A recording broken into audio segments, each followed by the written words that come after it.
Vamos direto a Porto Alegre. Nossa colega Nádia Martins entrevista nesse momento o subprocurador do estado do Rio Grande do Sul, que fala agora com ela a respeito do caso Miguel, Dr. Júlio César de Mello. Nádia, contigo.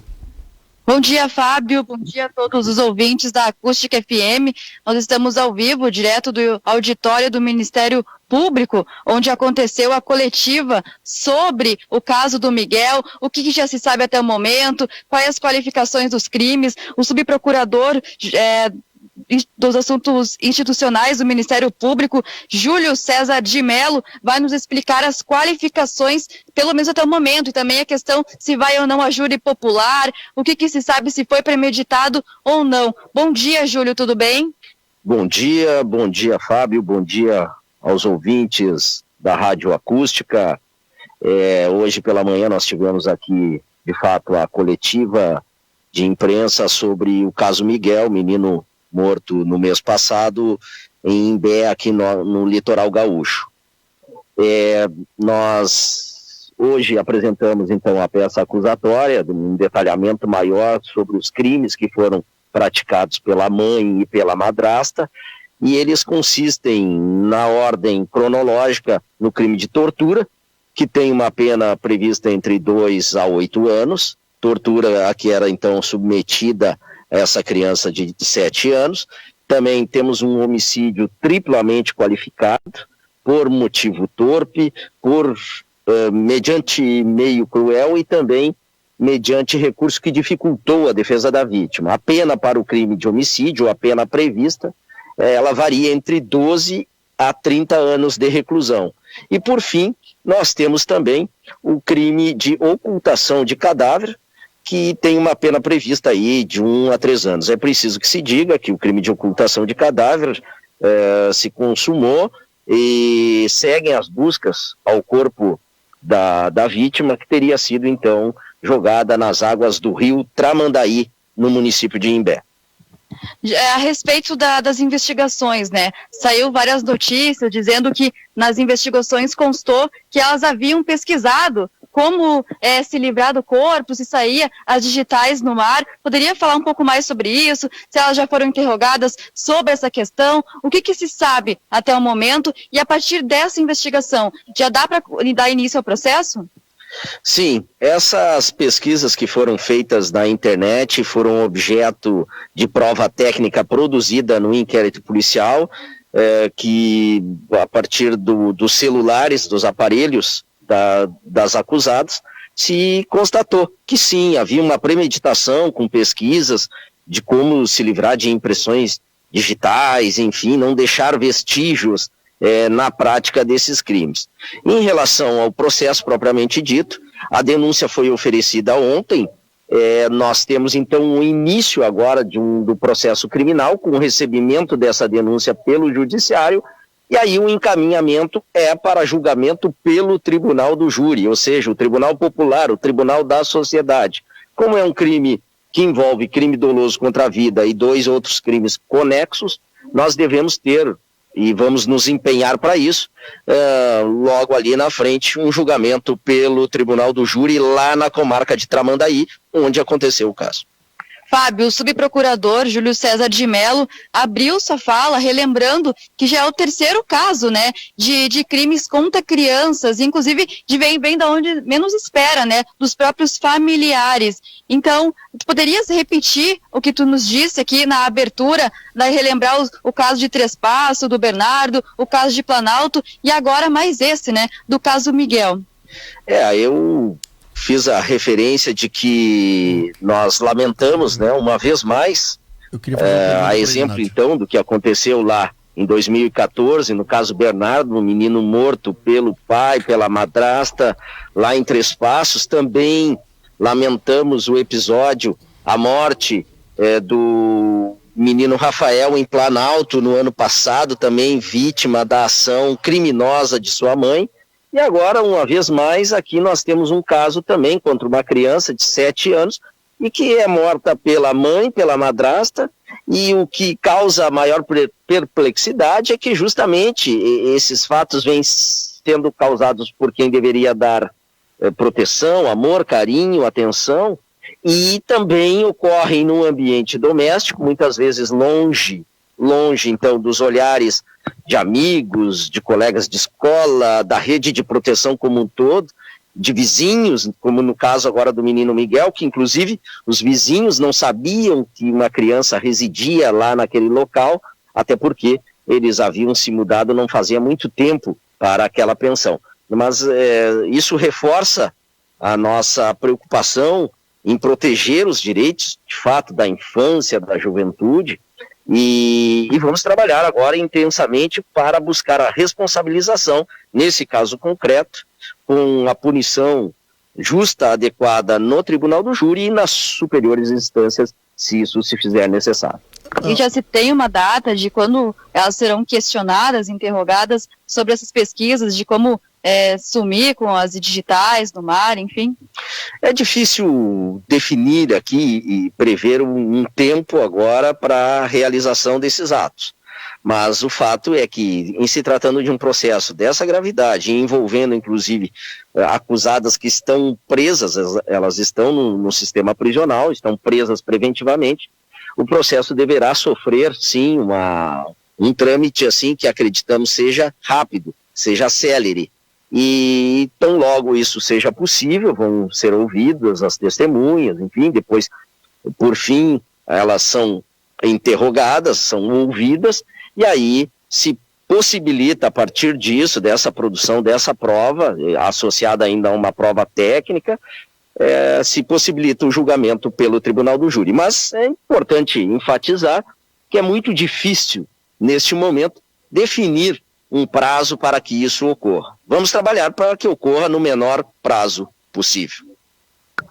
É importante ressaltar, né, Fábio, para os nossos ouvintes, a quem está nos acompanhando, que as buscas pelo corpo do menino continuam. São 20 dias já de investigação ou de busca, subprocurador? Exatamente, 20 dias que tomamos conhecimento do fato, 20 dias de buscas, né, nas águas do rio Tramandaí, em Imbé, um rio que deságua também no mar, e daí as dificuldades também para o encontro desse corpo, mas é importante que se diga, sim, as buscas continuam e nós temos aí a expectativa de que esse corpo seja encontrado.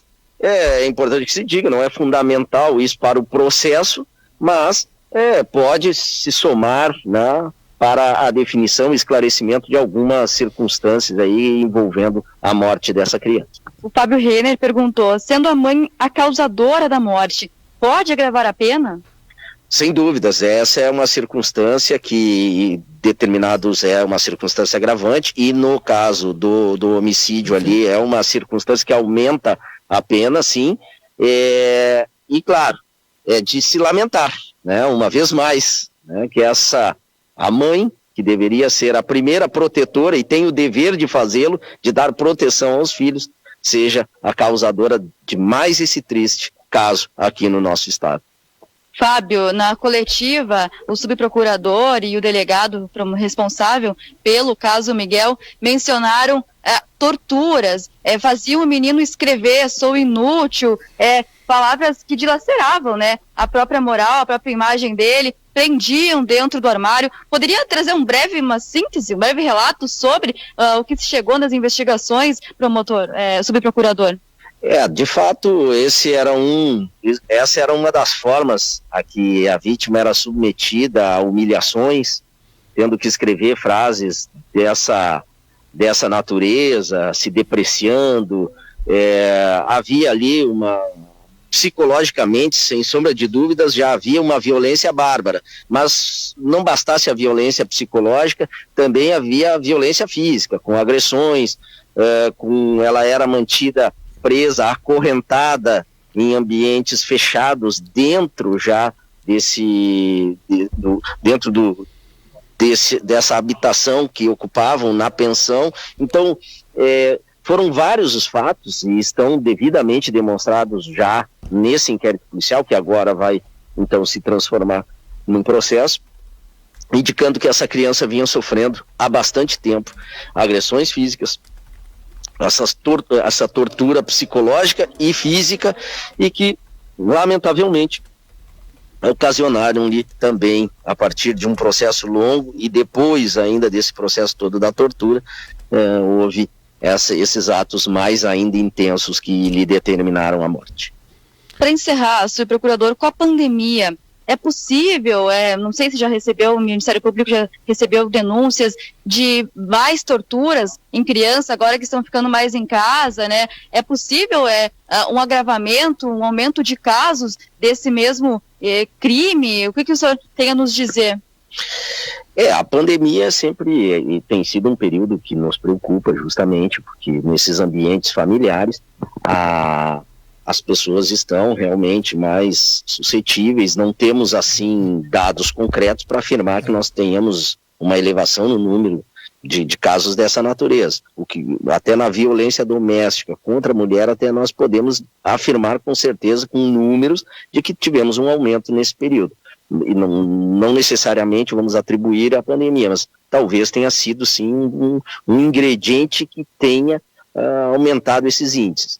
Agora é importante, e é importante reforçar aqui a todos os ouvintes, que nós precisamos ficar muito, muito atentos a situações que revelem a possibilidade de alguma criança, em alguma família, alguma casa, estar passando por alguma situação de risco, estar sofrendo maus tratos, sofrendo tortura, e tão logo detectada uma situação que demande a atuação de uma rede de proteção, é importante que haja a manifestação dessas pessoas para evitar que fatos como esse, lamentáveis como esse, tornem a acontecer. Obrigada, subprocurador. Agora vamos entrevistar o responsável pelo caso e pelas investigações, que pode nos trazer mais detalhes. Poderia se apresentar, por favor, Rádio Acústica FM? Bom dia aos ouvintes. Meu nome é André Luiz Taroco Pinto. Meu nome é André Luiz Taroco Pinto, né, promotor de justiça em Tramandaí. O senhor poderia dar mais detalhes do caso? O que vai ser feito agora a partir das investigações? Enfim. Certo. A partir da conclusão parcial das investigações, né, porque ainda se está apurando alguns elementos, o Ministério Público ofereceu a denúncia, ou seja, calcada nesses elementos, para que justamente as investigadas fossem denunciadas pelos crimes de tortura, pelo crime de homicídio e pelo crime de ocultação de cadáver. O Fábio perguntou quando houve a solicitação da guarda e por que a justiça demora tanto. A solicitação da guarda, ela foi um tempo anterior, um pouco próximo ao fato do homicídio, né? Há elementos e documentos em que a mãe procurou a Defensoria Pública, né, para o ajuizamento e a instituição ela possui alguns requisitos, enfim, de documentação necessários para instruir uma ação, e demorou justamente esse período para a colheita de documentos, né? Então, geralmente se tem, sim, um determinado prazo para que esse tipo de ação ela seja processada. Sabe-se que a avó do menino queria a guarda do menino Miguel, né? E como é que está a situação? Chegaram a investigar, a ouvir ela? Ela tem alguma participação? Ela sabia? Ela pode ser indiciada como cúmplice? Não, pelos elementos escolhidos até o primeiro momento, né, não tem nenhuma evidência de participação dela nesses atos, né? Foram atos realmente realizados somente pelas denunciadas, até onde a gente tem de elementos, né? E a avó, ela queria a guarda do neto, entretanto ela queria uma decisão judicial para respaldar, né, e para talvez se preservar e se resguardar, para ter a criança com ela, né. Ela foi ouvida perante a autoridade policial, mas no depoimento dela não há detalhes, até porque realmente a mãe da criança, né, a filha da avó, no caso, né, ela estava ocultando a criança da própria avó, assim, ela falava com evasivas, ela não respondia as mensagens, né, então a avó ela não tinha tanto conhecimento daquilo que realmente estava se passando dentro lá da residência delas, por aquilo que a gente apurou até então. Para encerrar, poderia trazer mais detalhes do que foi encontrado na casa que o menino residia e quais as condições que ele estava sendo mantido lá? Isso já foi amplamente, acho que, divulgado na mídia, né?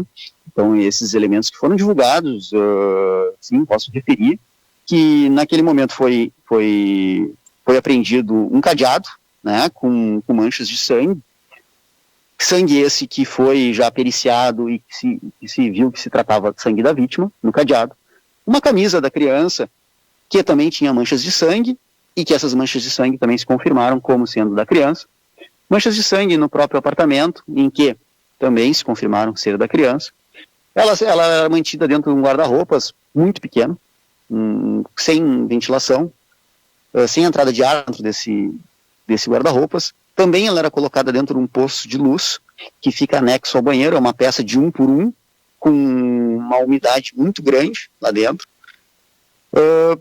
E cadernos, né, em que havia mensagens depreciativas, que elas exigiam que a criança escrevesse contra si, como eu sou um inútil, eu não mereço a mamãe que eu tenho, vários outros elementos. Também foram apreendidos 2 cadeados, que eram aqueles em que elas trancavam o menino dentro do local. Muito obrigada, promotor, obrigada pelos esclarecimentos. Então, nós ficamos por aqui, Fábio, ao vivo aqui do auditório do Ministério Público, com mais detalhes sobre o caso Miguel. E agora que vai começar, né? Vai ser aberto o processo, que vai a júri, provavelmente. Isso, agora foi oferecida a denúncia, né? Agora tem um momento de recebimento, e aí começa a fase de produção de provas dentro de um processo judicial. Se for confirmado, né, numa decisão que a gente chama de pronúncia, elas vão ser submetidas a um plenário do Tribunal do Júri. Sabe-se mais ou menos o tempo que vai levar? Já tem uma data definida? É difícil fazer um prognóstico a respeito do andamento do processo. Entretanto, como se trata de processo com réis agora presas, né, é um processo que normalmente ele tem prazos a serem cumpridos, e o foro, né, a vara criminal de Tramandaí, tradicionalmente ela tem respeitado sempre, se preocupado com a celeridade desses processos, o que eu acredito que não vai ser um processo de longa duração. De Porto Alegre para a Acústica FM, Nádia Martins. Obrigado, Nádia.